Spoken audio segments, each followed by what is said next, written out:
psikoterapi sendiri, ini akan ada topik tersendiri ya katanya ya. Nah, yang akan kita bahas di sini hanya sampai ke mekanisme kerja dari ECT saja ya. Jadi ada definisi psikofarmakologi, etologi dan mekanismenya, definisi dari terapi kejang listrik dan cara kerja dari terapi kejang listrik tersebut. Apa sebenarnya psikofarmakologi itu? Psikofarmakologi adalah suatu ilmu yang menganalisis dampak dari obat-obatan terhadap kesehatan jiwa dari seorang pasien. Efek dari obat ini sendiri adalah untuk memperbaiki pikiran dan perilaku dari si pasien tersebut. Tentunya, sebagaimana yang sudah kita diskusikan di awal-awal, bahwa orang dengan gangguan jiwa itu yang banyak sekali terganggu adalah pikiran dan perilakunya, sehingga obat-obat yang ada tentu untuk memperbaiki hal tersebut. Obat psikofarmakologi yang pertama adalah antipsikotik, karena ini yang paling sering dijumpai nantinya. Ya. Nah, pertama kita harus paham dulu bagaimana terjadinya penyakit psikosis itu sendiri ya. Jadi psikosis itu terjadi karena adanya peningkatan jaras dopamin di jalur mesolimbik, sehingga menimbulkan gejala-gejala positif. Dan adanya penurunan di dopamin, jaras mesokortikal ke dorsolateral prefrontal cortex dan ke ventromedial prefrontal cortex. Ini akan memunculkan gejala-gejala negatif, afektif maupun gejala kognitif. Yang pertama dari obat antipsikotik ini adalah obat antipsikotik generasi pertama atau kita sebutkan sebagai obat generasi konvensional ya, di mana kerjanya adalah untuk memblokade dopamin reseptor D2 sekitar 80% ya. Jadi begitu diblokade reseptor dopamin D2 tersebut sebanyak lebih dari 80%, maka yang terjadi adalah gejala-gejala positifnya akan menurun atau menghilang. Mengapa demikian? Karena kita sudah sampaikan tadi bahwa dopamin pada jaras mesolimbik tersebut mengalami peningkatan. Jadi harapannya dengan adanya pemberian obat yang bisa memblokade dopamin di mesolimbik tersebut, tentu gejala-gejalanya akan teratasi. Dan memang itulah yang terjadi. Gejala-gejalanya, terutama gejala positif, akan teratasi. Nah, tapi apa yang terjadi pada jaras dopamin yang dua lagi ya, yang di mesokortikal menuju dorsolateral prefrontal cortex dan mesokortikal menuju ventromedial prefrontal cortex. Nah, di sana yang terjadi adalah diblokade juga. Kita sebenarnya tidak ingin itu terjadi. Kenapa? Karena di sana kan sudah rendah kadar dopaminnya. Kalau diblokade makin rendah.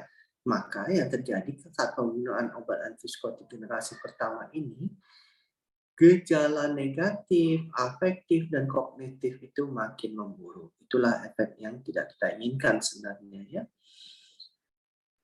Nah, pada jaras dopamin yang lain, karena dia tidak bisa memilih ya obat ini ya, di jaras dopamin nigrostriatal itu diblokadenya juga, yang harusnya tidak perlu diblokade karena dia kerjanya secara menyeluruh ya, jadi mana ada dopamin dia blokade. Yang terjadi adalah terjadi gangguan pergerakan. Ada namanya extrapiramidal symptoms pada pasien mengkonsumsi obat antipsikotik generasi pertama ini. Dan dia blokade juga di jaras tuberoinfundibular, yang mana harusnya jaras itu tidak perlu diblokade, maka yang terjadi adalah peningkatan kadar prolaktin yang mengakibatkan efek samping ginekomasti, galaktore pada si pasien tersebut ya. Ini adalah reseptor-reseptor yang dilekat oleh obat antipsikotik generasi pertama ya. Selain dopamin D2 ada muscarinic 1, histamin 1, alpha 1 adrenergic itu juga diblokadenya ya. Nah, apa yang terjadi kalau reseptor-reseptor ini diblokade? Kalau dia diblokade di reseptor muscarinic 1, tentu pasiennya akan menjadi konstipasi sehingga memerlukan obat pencahar ya untuk buang air besar. Pandangan matanya bisa menjadi kabur, mulutnya kering, dan dia akan merasa seperti nggak segar gitu ya, ngantuk aja gitu. Nah, maka muncullah yang disebutkan sebagai obat antipsikotik generasi kedua. Obat antipsikotik generasi kedua ini cara kerjanya adalah serotonin dopamin antagonis. Serotonin reseptor yang diblokade itu adalah utamanya di serotonin 2A. Nah, kalau dia blokade di serotonin 2A dan dopamin D2, maka dikatakanlah dia melakukan obat antipsikotik generasi kedua. Ya.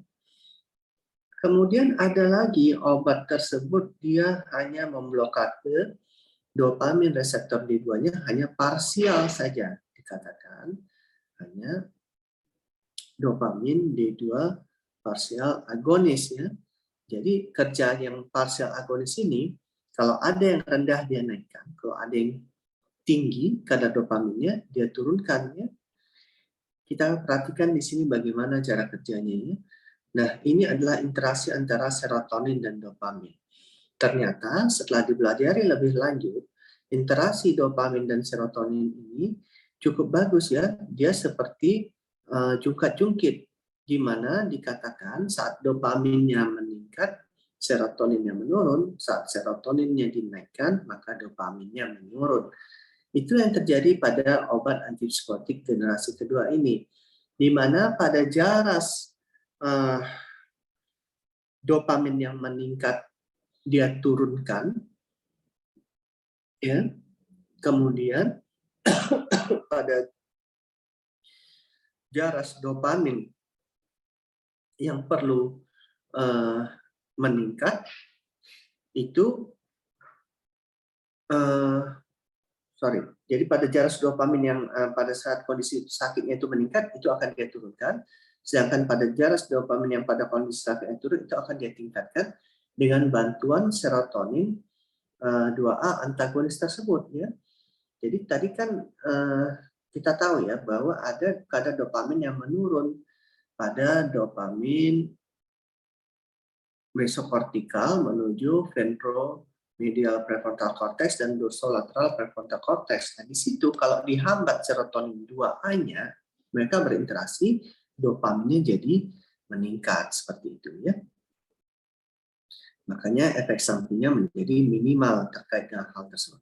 Cuman ada yang kurang bagus dari obat generasi kedua ini, di mana dia akan mengakibatkan munculnya yang disebutkan sebagai sindrom metabolik, sehingga setiap bulan sebaiknya dan bahkan di awal-awal minggu pertama pengobatan pasien harus selalu diukur berat badannya, kemudian indeks massa tubuhnya, lingkar pinggangnya, tekanan darahnya, kadar gula darahnya, kemudian trigliseridanya, itu semua harus diukur ya, karena kalau tidak pasien akan mengalami suatu kondisi sebagai sindrom metabolik. Ini adalah obat-obat yang termasuk ke dalam obat antipsikotik generasi kedua dan generasi ketiga ya. Di Indonesia yang tidak ada itu adalah iloperidon, lurasidon ya, ziprasidon, asenapin dulu sempat ada, tapi sekarang sudah tidak ada lagi. Ya. Nah, kita masuk golongan obat yang kedua di psikiatri yang namanya adalah mood stabilizer. Kenapa dibilang mood stabilizer? Karena dia bisa menstabilkan mood. Mood yang tadinya ke bawah pada orang depresi dia naikkan.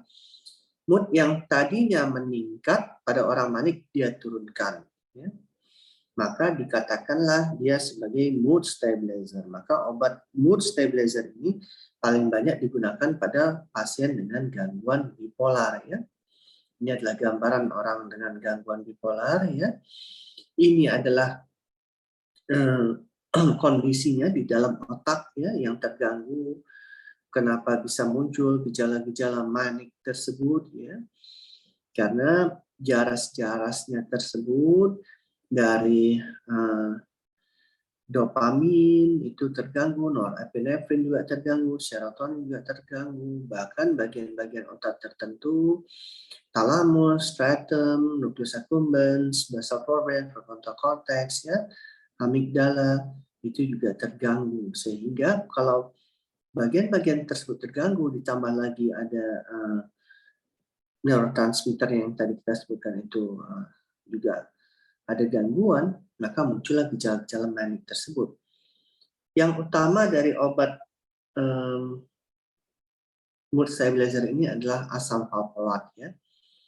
Kerjanya sebenarnya tidak begitu spesifik karena kerjanya di intraneuronal signaling pathways, ya, di dalam neuron dia bekerja, yang nantinya dia akan memengaruhi second messenger. Dia bekerja pada reseptor GABA, glutamat, dan kalsium, dan juga natrium. Ya. Yang kedua adalah carbamazepine, kerjanya di GABA, kalium, dan kalsium, serta natrium channel alpha unit. Ada juga lamotrigine, ya, kerjanya hampir mirip, di glutamat, natrium channel alpha unit, kalium, dan juga di kalsium. Ya.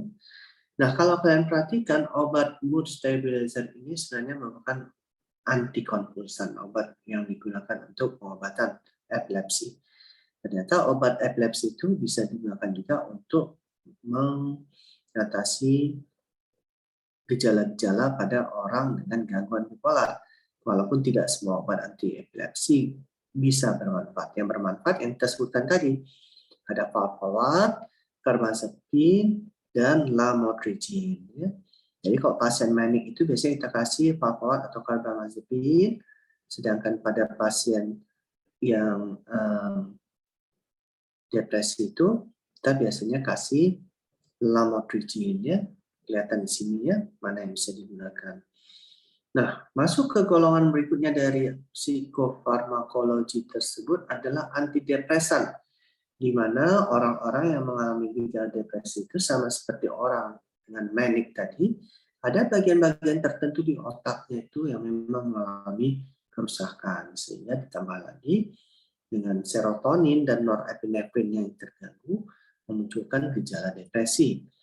Nah, orang depresi itu neurotransmitternya mengalami penurunan kadar dan juga reseptornya juga sangat sedikit, ya. Udahlah kadarnya sedikit, reseptornya sedikit. Sehingga kita perlu memikirkan bagaimana meningkatkan kadar daripada serotonin, norepinefrin, dan juga dopamin orang depresi tersebut. Nah, yang bisa juga terjadi pada orang depresi adalah bukan kadarnya saja yang sedikit, tapi reseptornya sedikit, tapi reseptornya banyak, kadar neurotransmitternya juga sedikit. Itu bisa terjadi, ya, pada orang depresi, sehingga tidak bisa mencukupi okupansi reseptornya, sehingga muncul gejala depresi. Nah, obat pertamanya tentu adalah yang paling dikenal, ini pertama itu adalah SSRI, yang kerjanya sebagai penghambat serotonin transporter, ya. Nah, tadi sudah disampaikan bahwa pada orang depresi itu salah satu banyak sekali reseptor-reseptor di dalam otaknya, sementara neurotransmitter yang melekat ke dalam reseptor itu sangat sedikit. Nah, bagaimana caranya? Makanya dengan pemberian SSRI tersebut diharapkan kadar neurotransmitternya bisa meningkat. Nah, ini kita lihat dengan memberikan SSRI maka perlahan akan ada peningkatan dari neurotransmitternya. Kita lihat yang kecil-kecil bentuknya seperti kapsul kuning itu, dia mulai meningkat saat diberikan SSRI. Ternyata kalau neurotransmitternya sudah meningkat, tapi serotonin transporternya tidak dihalangi atau tidak diblok, neurotransmitter itu dia tidak mampu melekat ke reseptornya. Kenapa? Karena dia dibawa lagi ke belakang, ya, dihisap lagi gitu, ya. Tidak pernah jumlahnya itu bisa menutupi okupansi reseptornya. Maka harapannya dengan menghambat serotonin transporter tersebut, neurotransmitter tadi bisa meningkat jumlahnya. Ini kita lihat bertambah banyak jumlahnya ya. Nah, di sini begitu dia sudah dihambat serotonin transporternya, maka dia mulai bisa melekat ke reseptor-reseptornya tersebut. Itu memang yang diinginkan dan itulah yang diharapkan bisa mengalami perubahan pada orang depresi tersebut. Nantinya, seiring berjalannya waktu, maka reseptor-reseptor yang tadinya banyak sekali itu dengan pemberian SSRI, dia akan berkurang dan kebutuhannya akan sesuai dengan yang diperlukan saja.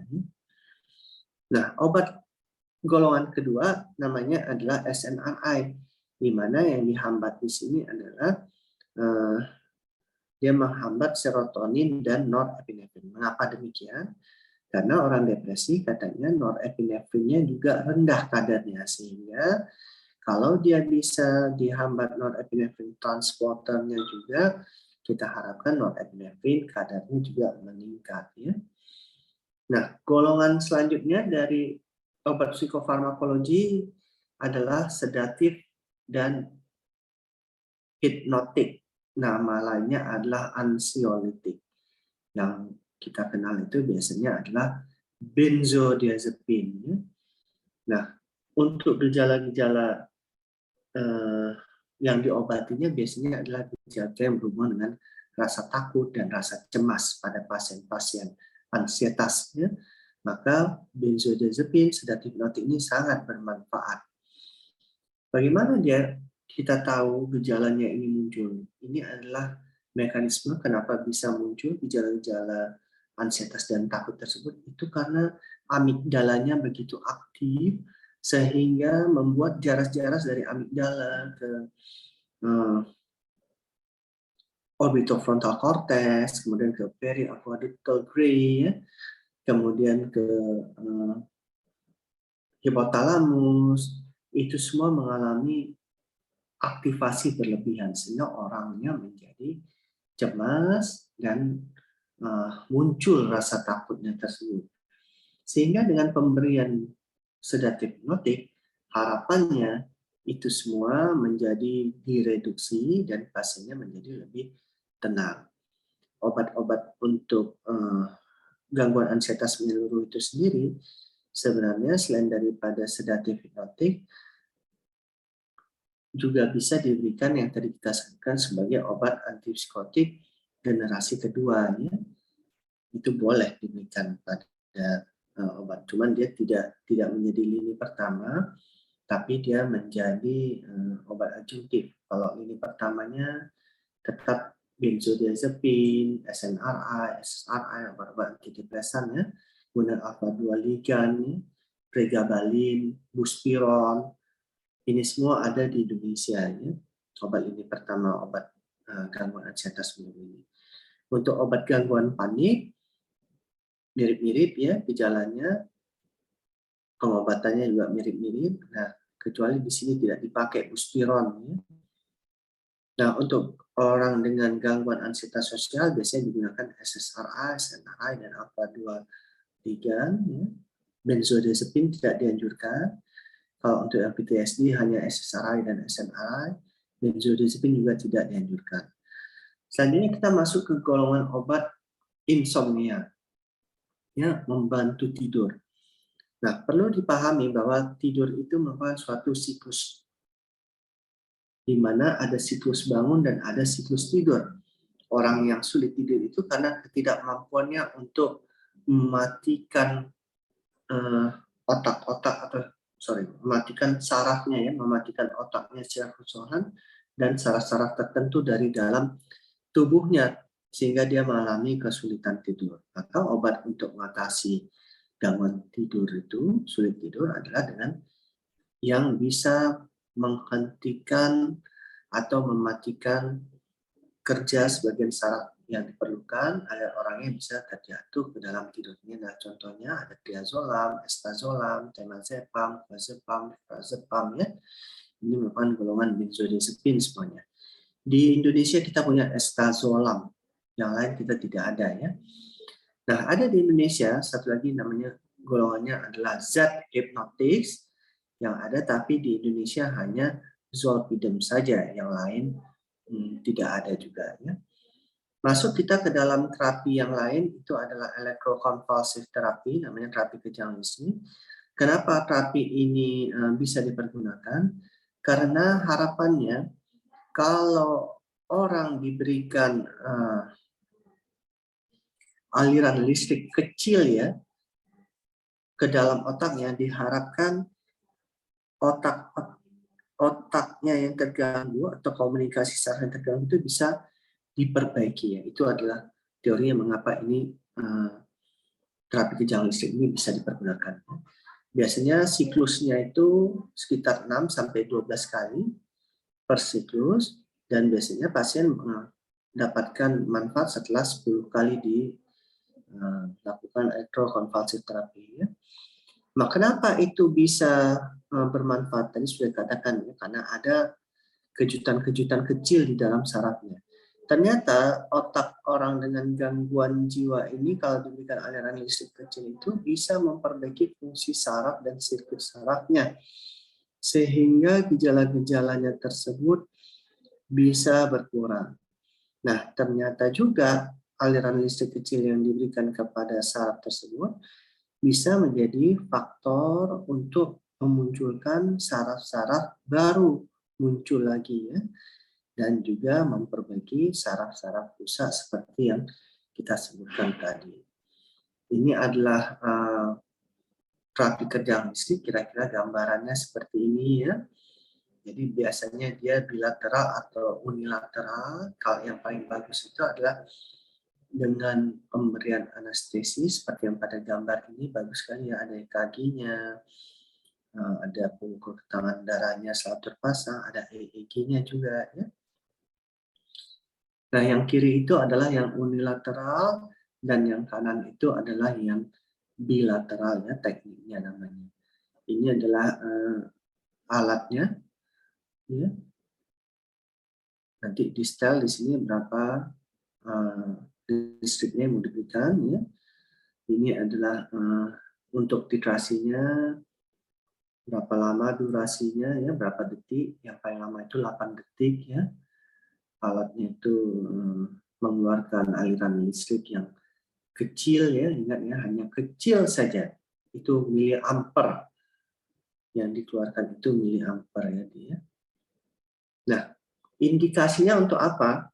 Biasanya untuk orang yang gaduh gelisah berat ya, kemudian untuk orang yang episode depresi berat, orang skizofrenia yang resisten pengobatan, orang dengan gangguan skizoafektif itu juga bisa ya.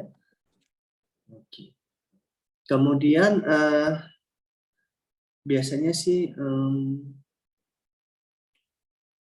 seperti yang tadi dikatakan 10 kali baru nampak manfaatnya ya. Tapi pasien nggak suka dia karena diberikan listrik itu sangat-sangat tidak nyaman ya, bukan dikasih listrik kita jadi gundala gitu, bukan ya, atau kita jadi The Flash itu bukan ya. Dikasih listrik itu sangat tidak nyaman di dalam otak, dan pasien biasanya seringnya ketakutan kalau sudah mau terapi kejang listrik ini. Ini adalah kontraindikasi di mana terapi tersebut tidak boleh dilakukan ya kalau pasiennya ada kondisi seperti yang disebutkan di slide ini.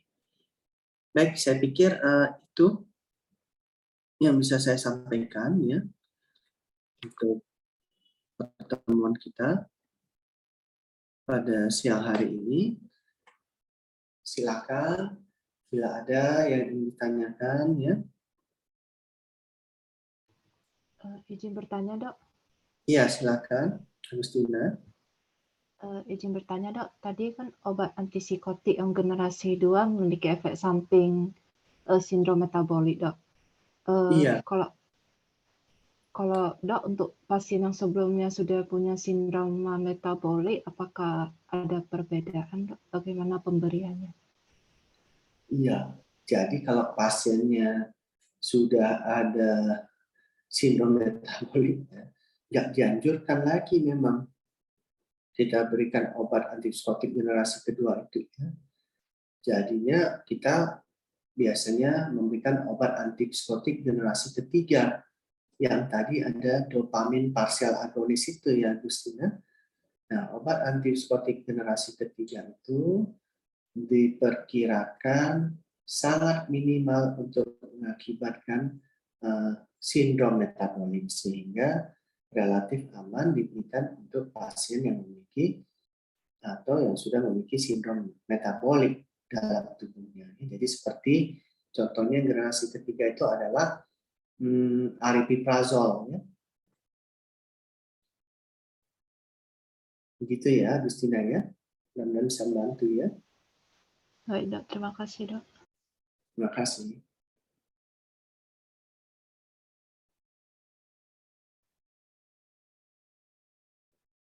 Yang lain silakan, ada yang ingin ditanyakan terkait dengan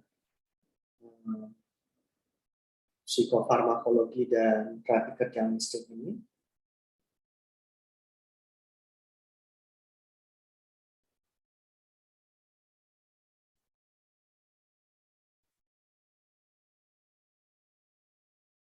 Tidak ada. Baik, nanti bahannya saya kirim ke Hasian ya, Hasian.